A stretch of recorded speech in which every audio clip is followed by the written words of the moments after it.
Welcome back to the study of Revelations 101. Tonight we're going to be doing Daniel chapter 8. And I would just like to say we're seeing more of the Antichrist. We're going to see his attributes. We're going to see some of the actions. Take note, some of the things you see here are going to be seen in the book of Revelation, especially during the Great Tribulation. So I would take notes when we get into the parts about the Antichrist.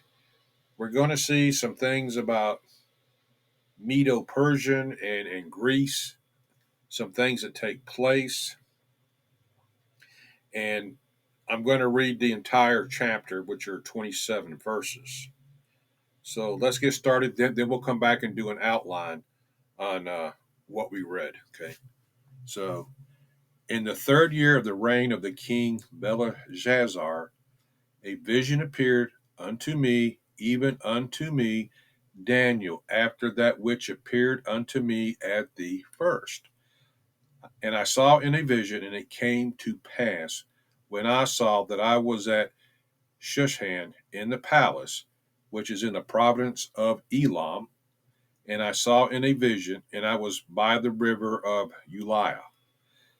Then I lifted my eyes and saw, and behold, there stood before the river a ram, which had two horns, and the two horns were high, but one was higher than the other, and the higher came up last. I saw the ram pushing westward and northward and southward, so that no beast might stand before him, neither was there any that could deliver out of his hand. But he did according to his will and became great. And I was considering, behold, and he goat came from the west on the face of the whole earth, and touched not the ground. And the goat had a notable horn between his eyes. And he came to the ram that had two horns, which I had seen standing before the river, and ran into him in the fury of his power. And I saw him come close unto the ram, and he was moved with choler against him, and smote the ram, and brake his two horns, and there was no power in the ram to stand before him. But he cast him down to the ground, and stamped upon him, and there was none that could deliver the ram out of his hand. Therefore the he goat waxed very great, and when he was strong, the great horn was broken. And it came up four notable ones toward the four winds of heaven. And out of one of them came forth a little horn, which waxed exceedingly great toward the south and toward the east and toward the pleasant land. And it waxed great even to the host of heaven, and it cast down some of the host and of the stars to the ground, and stamped upon them. Yea, he magnified himself even to the prince of the host, and by him the daily sacrifice was taken away, and the place of his sanctuary was cast down. And a host was given him against the daily sacrifice by reason of transgression, and it cast down the truth to the ground, and it practiced and prospered.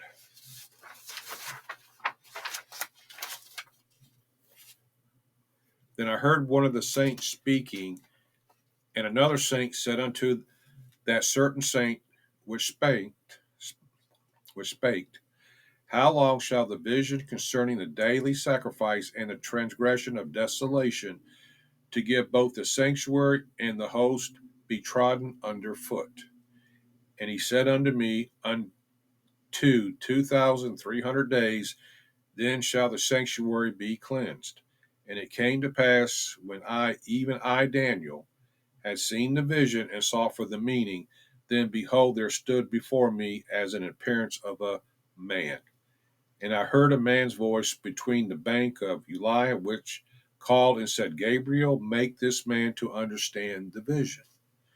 So he came near where I stood, and when he came, I was afraid and fell upon my face. But he said unto me, Understand, O Son of Man, for at the time of the end shall be the vision. Now, as he was speaking with me, I was in a deep sleep on my face toward the ground. But he touched me and set me upright.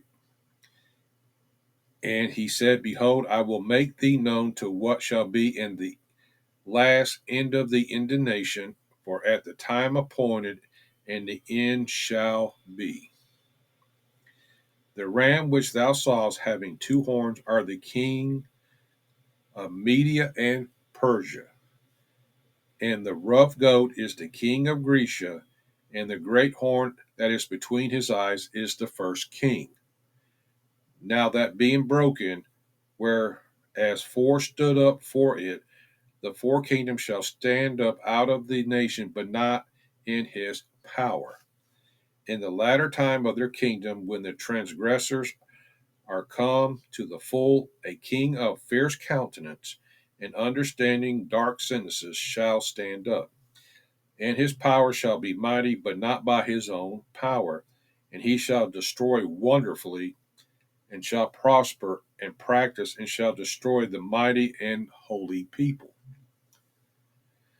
And through his policy he shall also cause crafts to prosper in his hand, and he shall magnify himself in his heart, and by peace shall destroy many. He shall also stand up against the prince of princes, but he shall be broken without hand. And the vision of the evening and the morning which was told is true. Wherefore shut thou up the vision, for it shall be for many days. And I, Daniel, fainted and was sick certain days. Afterwards, I rose up and did the king's business, and I was astonished at the vision, but none understood it. Okay. We see here that we're starting to see the Antichrist. We're already seeing nations. So we know that the nations that we deal with all through this is going to be Babylon, Medo Persia, Greece, and Rome. So as we read in this outline, take note when we get into some of the things that we're going to see in the book of Revelation. I'll try to point those out as we go through. So let's get started on the outline. This is probably going to be a short lesson tonight. So it's just pretty straightforward. Okay. We see in verses 1 through 2, this was his second vision. Okay, so he had another vision. Verses 3 through 4, we see a mighty ram, the ram with two horns, Medo Persia.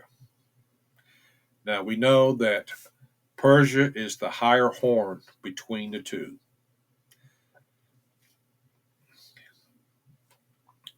Pushing westward, northward, and southward, we see the movement of their conquest as they gain power. We see that they overcame Scythia, Greece, and the Egyptians. None could stand up to it. But in verses 5 through 8, the he goat, the male goat, challenges and conquers the ram. The male goat came from the west, which is Greece, across the whole earth without touching the ground, had a notable horn, confronts the ram with rage. No one could save the ram. The large horn was broken. We know this to be Alexander the Great. We know that he died. Four notable ones came up. Those are the four generals. Each ruler, or four generals became rulers, and they did four nations, but they never came back in his power. Okay. We see in verses 9 through 12 a strong horn that arises from the goat, a little horn which grew excessively great toward the southeast in the glorious land Israel.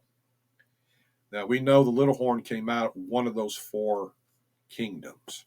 It doesn't say specifically which one. He even exalted himself as the high as the Prince of Hosts. He claimed to be Jesus. So we see here, real quick, we see that Medo-Persia was, we seen what it was as a creature. Now we see it as an animal. Now we see, now that is described as a ram. So we see different descriptions of the same four kingdoms. But in this lesson, it's a mighty ram. We have one horn that is higher than the others, with Persia being the higher. We see that when it conquered, what directions it went. We see later on that the nation of Greece challenged, and it just utterly destroyed without mercy. But we see the large horn, which was Alexander the Great, died. Four other horns come up. What do we see? Those are the generals who became over, or split up the kingdom into four different kingdoms, but they never came back in Alexander the Great's power. But we also see that a horn from one of those four kingdoms, never says which one it is. We know this is to be the Antichrist. We see his conquest of the direction he goes, southeast and toward Israel. And he even exalts himself as high as the Prince of Hosts, which is Jesus. Okay. We see that the daily sacrifices were taken down. He cast down the sanctuary, desecrated it, saying, I am God. He persecuted the saints, trampled them, and we will see this in the book of Revelation. We see that the abomination of desolation is he's going to come in, he's going to stop daily sacrifices, he's going to desecrate the sanctuary, and we're going to see here that he's also going to wear the saints out. Okay. And everything he did, he prospered when he did all this. Okay, we see verses 13 through 14. The duration of the desecration is 2,300 days. I don't understand this. It's never really clear that I've seen through scriptures what truly the 2,300 days is. We know it's 1,260 days of the Great Tribulation. So during this time period, I don't understand, because I've done a lot of searches on it. Everybody has different opinions and different commentaries, and nobody's really clear or even together on it. So it's going to be one of those. I will tell you, I don't understand. I'm not going to try to explain something I don't understand. Uh, we just know that the sanctuary will be cleansed again. Okay, visions 15 through 19. Gabriel appears to Daniel, and he tells him that the vision refers to the end of time or the end of the age. Verses 20 through 22, the identification of the ram and the male goat. The ram we already know is Medo-Persia with the two horns.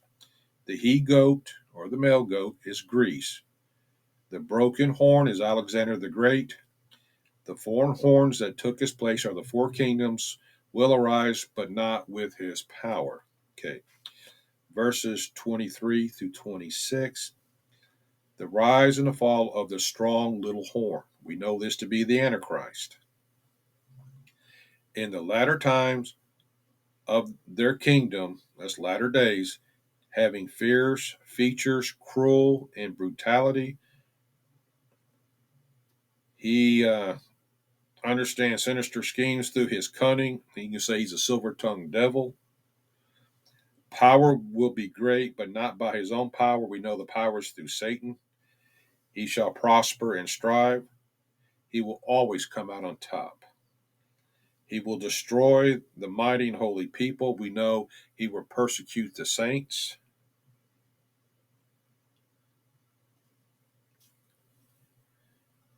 He will cause crafts and trade to prosper. He will exalt himself in his heart, which is pride. He will arise against the prince of princes, which is Jesus, broken without human means, without human hands. And he is told to seal up the vision.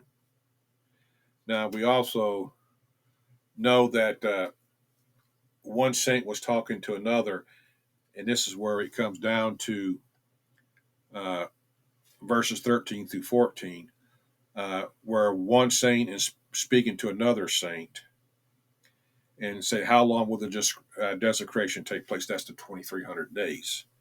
I just wanted to make that clear. I didn't want to leave out the one saint speaking to another saint, asking that question. Like I said, I don't have an answer for that one. That's one I do not know. Okay. So that's tonight's study. I hope you've enjoyed it. It was straight to the point. Hopefully, I cleared some things up for you in this. Like I said, a lot of this is not really complicated. Once you understand, you're dealing with the Antichrist, with Jesus, you're dealing with Babylon, you're dealing with Medo Persia, Greece, and Rome. We know that the Rome during Jesus' time, and we know Rome will also come back as a kingdom again in the latter times.